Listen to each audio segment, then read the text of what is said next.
have had this for 2 years now and I am in love with it. So I just wanted to review it for you guys in case you are looking for an air fryer of your own, especially coming up into the summer months where you really don't want to use your oven because it just like heats up your whole house. It's really nice to have sort of like a mini oven version so that recipes are quicker, the cooking time is faster.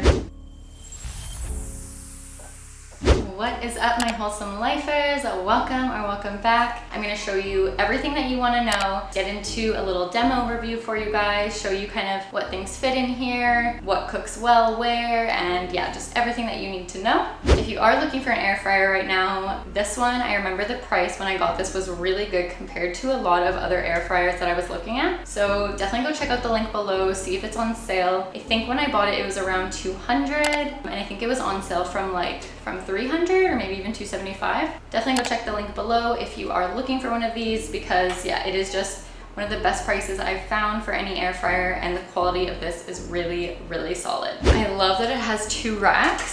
So as you can see, it has a top rack and a bottom rack here. You can actually flip these around so they just slide out easily. This basket is separate.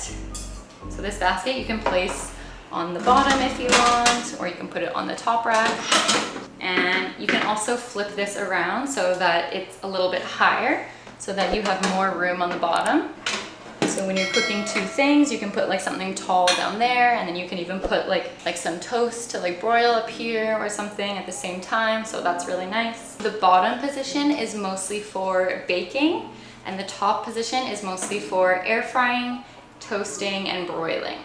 So if you want to bake anything, you don't even really need to have this in there. You can just take it out, and then you can bake your cake or pasta dish or casserole or baked oatmeal or anything literally that you want to bake. You can put it in there, and then all you have to do is turn on the bake function, which would be these 2. There's 2 options, either bake convection or bake regular. I'm gonna get into these in the next little part, but I just wanted to show you quickly how it works. So bake, and then all you have to do is set this timer to whatever time you want, and then it'll start automatically.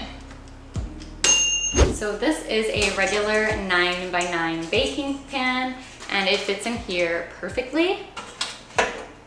You do have a little bit of extra space, but you wouldn't be able to fit a 12 by 12 large pan. It's pretty much the maximum size for baking. You could do like a 9x9 square pan as well, would fit nicely in here, but I'd say 9x9 is like the maximum baking pan that you can have. Okay, next I want to go over these buttons for you guys. The first one is just your timer button. So it goes from 0 to 60 minutes. So you can have something in here for up to an hour. After an hour, you would have to reset the timer. So if something was to cook for like 2 hours, you just need to do 1 hour and then come back and do another hour. But how often are you cooking things for 2 hours? I've honestly never had anything over like 20 minutes in here because it cooks everything so fast. For the temperature button, it goes from warm, so you can just keep things warm in here, which is really nice. And then 250 all the way up to 450 Fahrenheit. This is in Fahrenheit. I will put the Celsius on the screen for anyone who uses Celsius. But yeah, so it goes from warm to 450 Fahrenheit. 450 is the broil, so you would put it on that if you're like broiling like garlic bread, or you want to bake the top of your pasta or something. And then this is your function button. So this, I love this.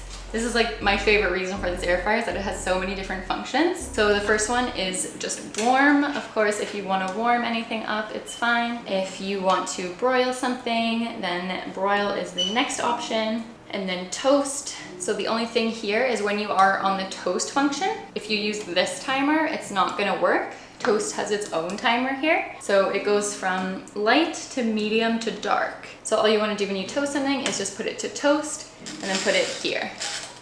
And it'll start working. If you put it on toast and accidentally do this one instead, it sounds like it's working, but you won't see the light. So you'll know that it's not working.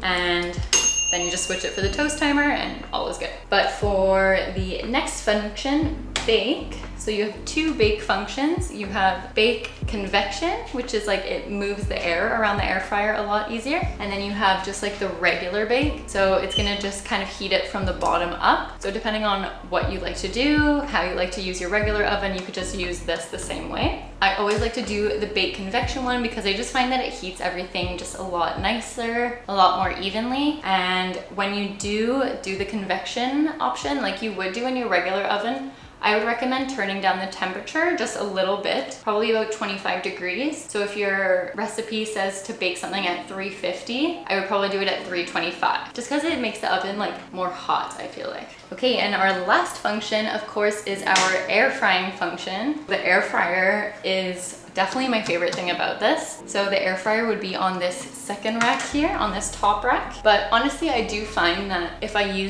air fry something on the bottom rack, like I always use both racks. So I find like it does cook it maybe a little bit crispier on the top. And then if I'm wanting both things to be crispy, I'll just like flip them halfway. And then I can have like two air fried things. So I wouldn't really worry too much about, oh, you can only air fry on the top and you can only bake on the bottom. I think that you can really do both. It just depends, like if you want it crispier, then you probably want to like have the crispier things on the top. But otherwise, yeah, I think it works really good for both positions. So I'm just gonna cut up some of this bread here for you guys, and I wanna show you how many toasts will easily fit in here and kind of how thoroughly it does both sides. So yeah, as you can see, it toasts really evenly on all sides, and I would say with this larger type of bread, it is perfect for 4 slices at a time, or you could squish in 6 if it's kind of like the smaller little like Wonder Bread pieces. And now I want to give you just a few tips on this. Firstly, I wanted to just let you know that whenever you're using tin foil or anything, if you're coating this pan with tin foil, make sure that you cut it directly to the size of the pan, because if you have any that's off and like touching the sides, it can just be pretty dangerous because like the heat is coming from right there. If you have like wax paper or tin foil and it's like touching that side, it just can be dangerous. So try to just fit it exactly to either your food or exactly to the pan. For washing it, you can just wash these sides and the back and top with like a regular cloth. For the bottom, this like crumb tray here, you can actually take this out like this. And then you would just wash this separately. As you can see, this is like 2 years of use. I try my best to keep it clean, but sometimes I do wait like a couple of meals before washing it. So of course, like lots of the grease and stuff has fell down here, but it's still super clean and yeah, it's totally fine. Then the bottom, like underneath, it never really gets dirty because everything is always on top of this, but you can easily just wipe that down as well. For the racks, I probably wouldn't put them in the dishwasher. I don't think that metal usually does so good in the dishwasher. So I would just wash those by hand. Different things that you can make in here. So we love doing like homemade fries in here. I love doing like extra crispy fries with the air fryer. They always turn out so good. I also have a video if you want to check out like some how to make really extra crispy French fries. I'll link that here for you. Definitely go check that out. Also made lots of like banana bread, some like different cakes in here. I made like a lemon cake the other day. Cauliflower wings are really good. Also like crispy tofu, if you really love having like really nice, crispy, saucy, delicious tofu, it is so good in here.